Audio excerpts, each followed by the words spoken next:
Good day and welcome back to the Herbert Dennard Show. We have two very distinguished guests, Reverend Dr. Henry Clay Ficklin. Good morning. City council person.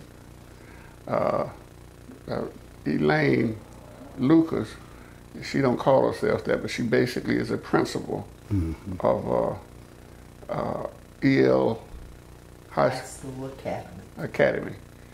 That's teaching young people. She's a retired educator. 6 years. What do they call it? The 6-year degree? It's a specialist in education. Specialist in education. But today we kind of talking about, it seems like the direction that politics is going in Macon and how we are some way losing ground.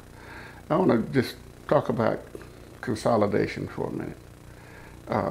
Robert Brown introduced, the late Senator Robert Brown introduced a consolidation bill last term when he was here, when he was living, and nobody came for it. The city council, the mayor, the business people, Alan Peak, the different people that's running for office, the chamber, nobody came forward and was in favor of his consolidation bill.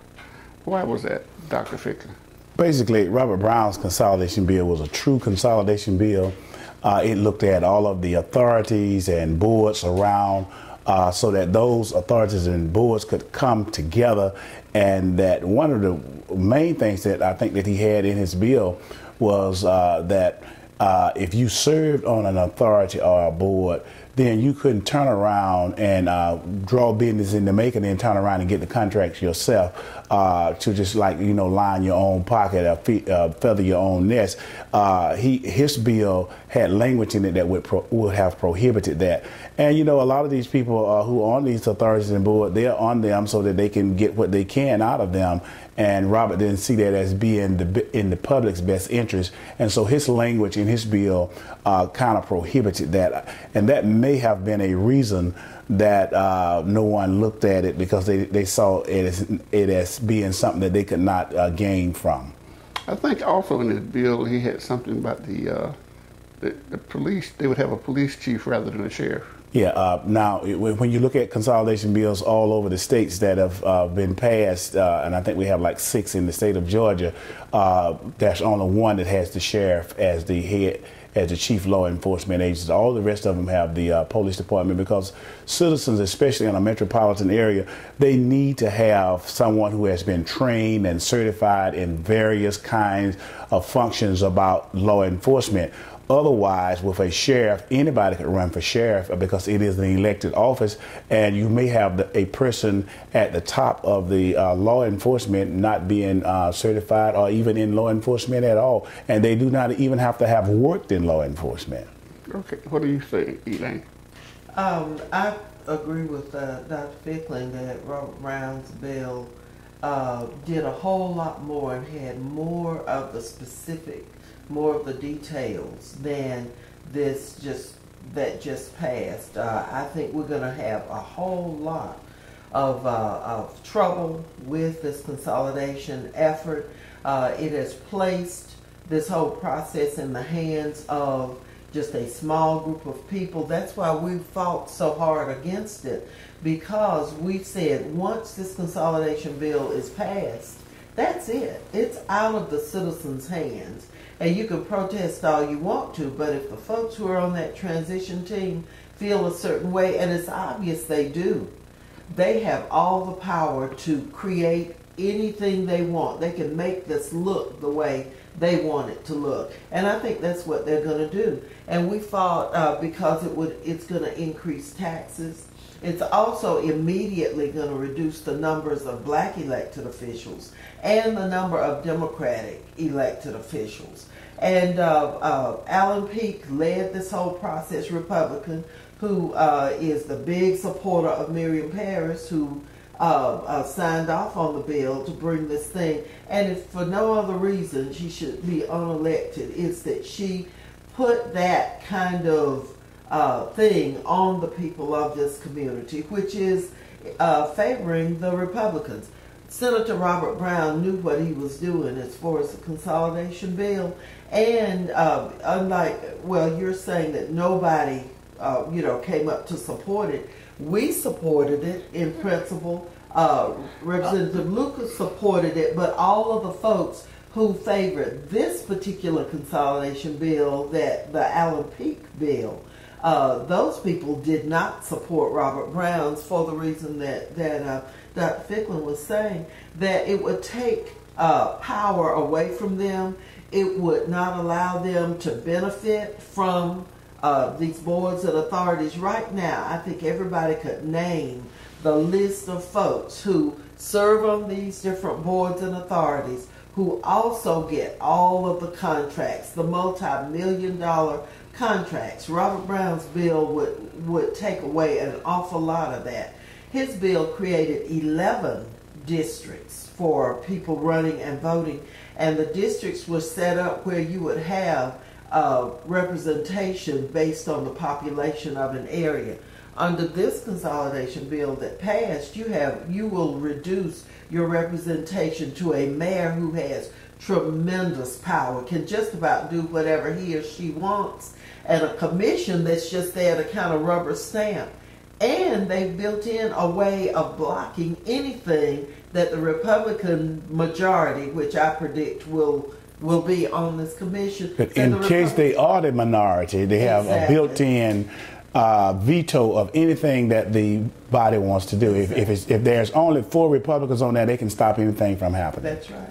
But in this last consolidation bill that was passed, it was a large number of some high-profile African Americans that was for it.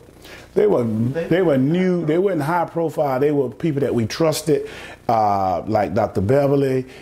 Nikki Randall had been serving since '99, and of course Miriam Parrish was elected by the Republicans to be there. And of course they were people who at that time were high profile because of the office that they held. But they got up there and they did not take care of the people's business.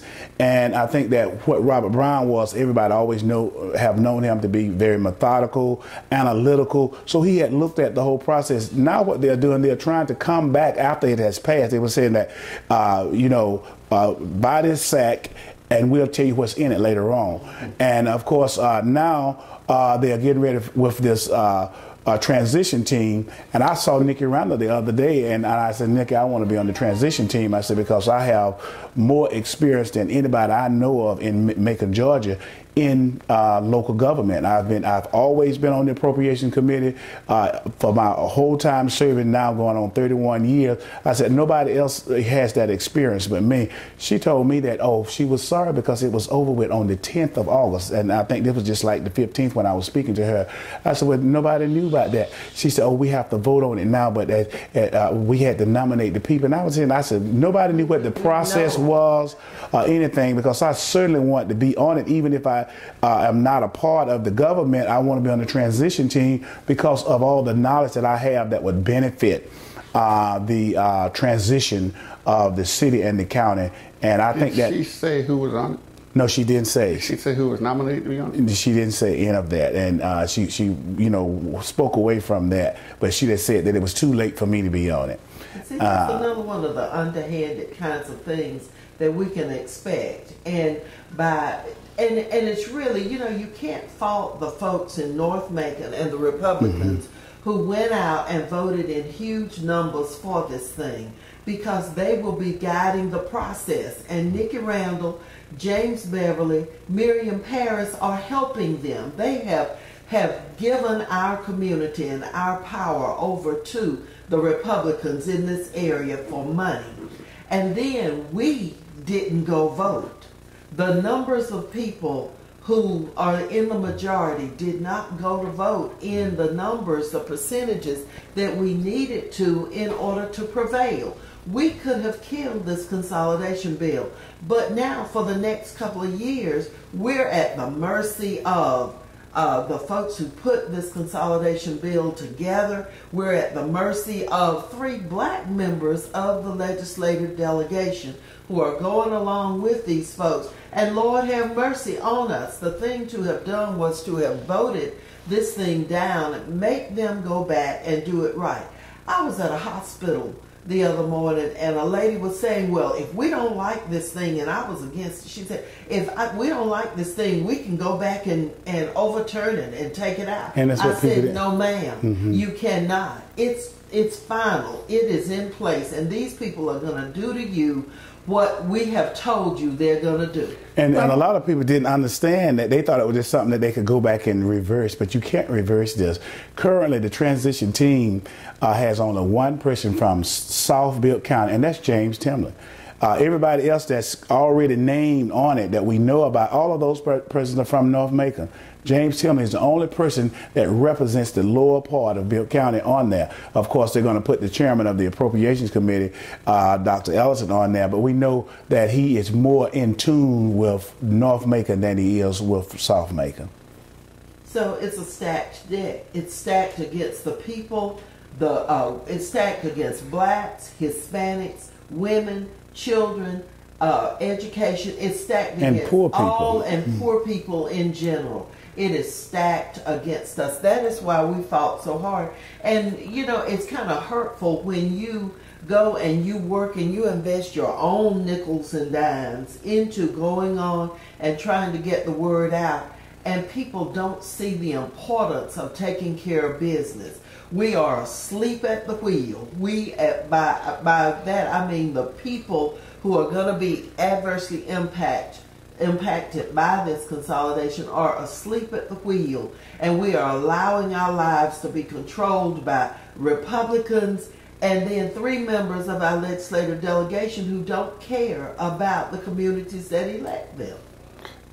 It do not sound very promising. And putting together a transition team in secret. Who knew that the other folks had been named to the transition committee? And this is the same pattern. Who's that chairman of it? Nikki Randall is chairman. And I thought that they said she was going to name him, so she told me that they were nominating people, now they're going to vote on them. I said, oh, well, I never knew what the process was. But this is in keeping with the Republican philosophy that they started 10 days after Barack Obama was elected president. And they got all the Republicans together and they showed them this clip of General Patton.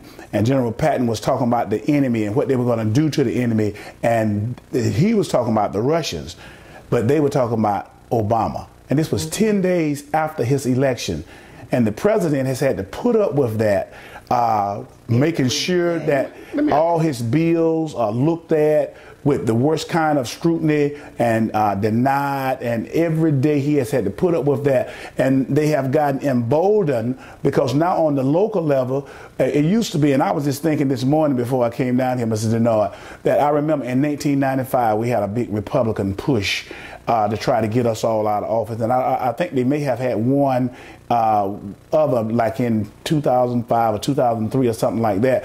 But they have learned from their past inability to just remove black elected officials and people who were not in keeping with the Republican philosophy from office. So what they have now done, they have decided that they were not going to run Republicans, they were going to run Democrats who had adopted their Republican philosophy, whether they did it knowingly or unknowingly, and support them and continue to get their agenda out. And that's exactly what we have happening to us now, that these people are supported by Republicans, and Republicans are lauding them. The newspapers saying how wonderful they are, how cooperative they are. Anybody can be cooperative if you just bow down and agree with what's going on. You know, it has happened again. What I'm going to end up doing, because there's a lot of things that we want to cover and talk about. I want you to come back if you can next week, and we're going to do a half hour just on this alone, because I got somebody else waiting out there. And again, I have the clenched fist, which means cut it off. So I want to have you back, and something I want you to ponder about. Why don't black folks vote? I don't want you to answer that now. I want you to think about it, because we had a very low turnout compared to North Macon. I mean, very low. And the runoff coming up, I even believe it'll be lower. But anyway, gotta go. Want you back next week if you can. Thank you for having us. And we're gonna take care of business. Thank you so much. Now, we're not crying over spilled milk now because No, I the know. cheese has been telling the moved. We're truth. just telling what happened. The cheese has been moved, and we're going to have to deal with it where it is. I appreciate you. Thank you. And